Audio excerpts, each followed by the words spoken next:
Syederalen, ratusan warga desa Gelanggang Baru, Kota Juangbiren, mulai dari anak-anak hingga para orang tua mengikuti berbagai perlombaan dalam rangka memeriahkan Hari Kemerdekaan Republik Indonesia ke-77 tahun 2022 yang berlangsung di lapangan desa setempat pada Minggu 21 Agustus 2022. Perlombaan yang dilaksanakan dan melibatkan perangkat desa ini terdiri dari lomba sepeda hias, panjat pinang, sepak bola gaul bagi kaum bapak, tarik tambang, serta berbagai perlombaan lainnya. Para juara mendapatkan hadiah mulai dari uang kontan hingga trofi. Sedangkan pada perlombaan panjat pinang disediakan hadiah menarik yang diikat di bagian atas pohon pinang mulai dari dispenser, blender, dan hadiah lainnya.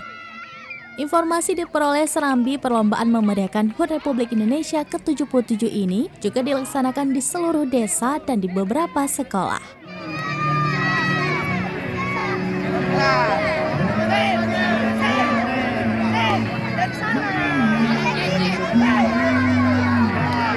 Dari Biren, Ismail Idris, Serambi TV.